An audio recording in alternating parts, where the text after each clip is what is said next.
What's up, guys? In this video, I've got some sports betting picks against the spread, traditional sportsbook stuff. If you're familiar with my channel, I'm big on the DFS stuff. I live in Texas, so FanDuel and DraftKings and sportsbooks, they're not legal here. I have to drive to Louisiana when I want to put in a big play. And if you want access to my big plays, I send them out to my VIP, which is what we're looking at right here. Right above me is the VIP win-loss record right here. You can see we're slightly profitable on the season. It's still early. And then free picks, we've been doing pretty solid on free picks. Nothing to brag about, though. We are 4-3 on free picks. But if we're profiting, I will take that. I'm happy. My big money comes on PrizePicks. We're crushing it on that. We're up about $7,000 on the season on PrizePicks. And then NFL against the spread, solid night tonight. I was bummed that the Saints couldn't cover. They dominated that game. Taysom Hill almost busted a touchdown out at the end, but he went down intentionally to run the clock. It is what it is. But David Njoku, shout out to him, comes through. We get the win. NFL VIP is looking pretty solid. And I'm going to do some NFL free picks this week as well. So look out for that video. But let's look ahead and let's see if we can get some early value. I've got FanDuel pulled up here. So as always, just line shop. Make sure y'all get in the best numbers. But I'm just going to scan through these and look at what I can find for you. I've got a couple picks prepared, but I've been watching a lot of college football, guys. I've got 4 TVs going all day, every Saturday, every Friday. If there's Thursday games, I've got that on in addition to Thursday night football. And the first play I want to hone in on is Florida State. Now, we saw Florida State look extremely impressive against LSU. And then we saw them look like crap last week. Now, the thing is, they pull out the win. They're still a top-ranked, undefeated team. But for me, when I look at Clemson, and I think back to when they played Duke, I think a lot of people are going to remember that. Those were 2 primetime games. Clemson versus Duke. Clemson looked terrible. They're not as bad as they looked against Duke. Florida State versus LSU. Florida State looked phenomenal. They looked like a top team in the nation, which they are. For me, I think in a big game, even with the home field advantage that Clemson has, man, I think Florida State wins this one, guys. And for me, when I'm looking at these numbers, I'm okay with laying minus 125 juice just to avoid getting screwed over by some crazy fluke where Florida State wins by 2 points or Florida State wins by 1 point. Maybe in overtime they win by the 2-point conversion in double OT, right? So there's a lot of scenarios in a close primetime matchup. It's going to be highly televised. It is in the morning, so it's not going to be that late night primetime feel. But I think Florida State gets up for this one because they played so poorly last week. I think they come and I think they not upset, but I think they spoil Clemson's big home game here. So I'm taking them on the money line right there. Oklahoma's an interesting look here. This is an early game. I feel like if it was nighttime, I might want to ride with Cincinnati plus the 14.5 at home.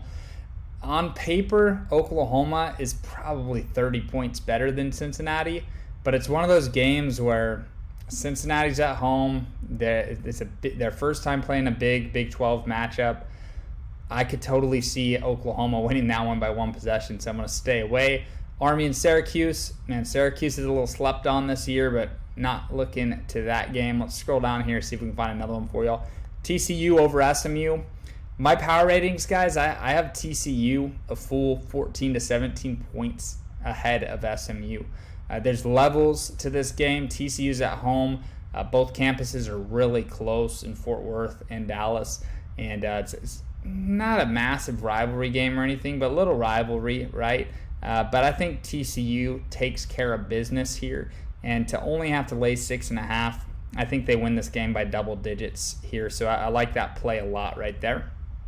Go through here, Colorado, Oregon. Definitely want to talk about this game. I bet on Colorado heavy last weekend, and I lost, right?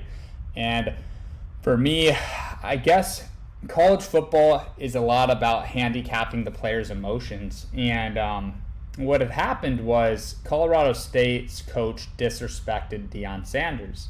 And that kind of made everybody think, oh, Deion's not going to take that. His players are going to come out hard for him. And what happened was everybody accepted that narrative. And it was as if the Colorado players just decided, hey, because he disrespected us, we're going to kick his ass. but they didn't, and they said that they took it personal, like their little saying, they're like, it's personal.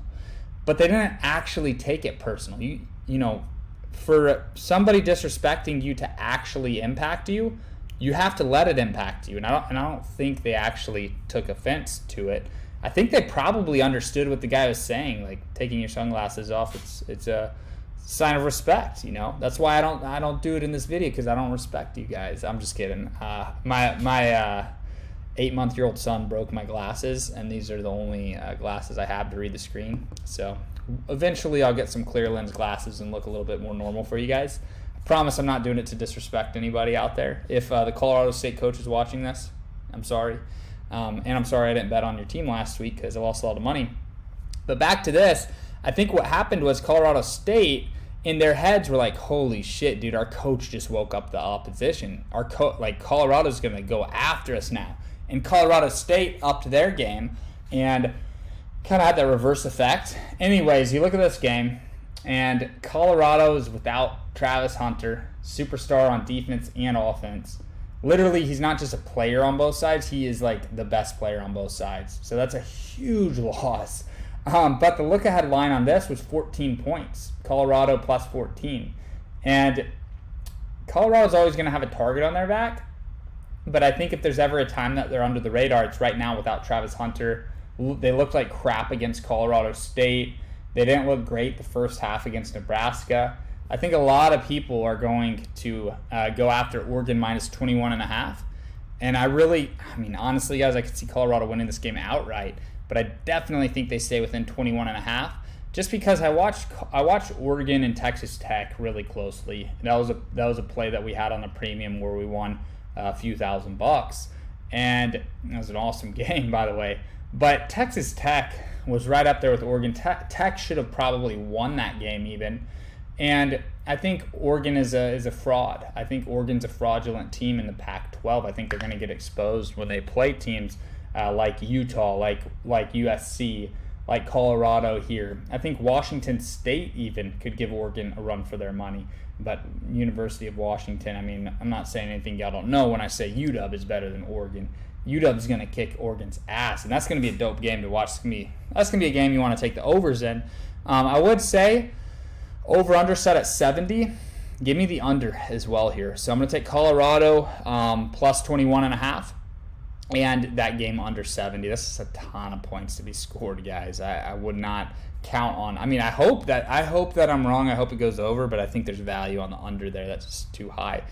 Moving on to another Pac-12 school that I just mentioned, Utah over UCLA. Utah's a legit team, man, and they have been playing without their quarterback Cam Rising, but what they have shown me is they're a complete team.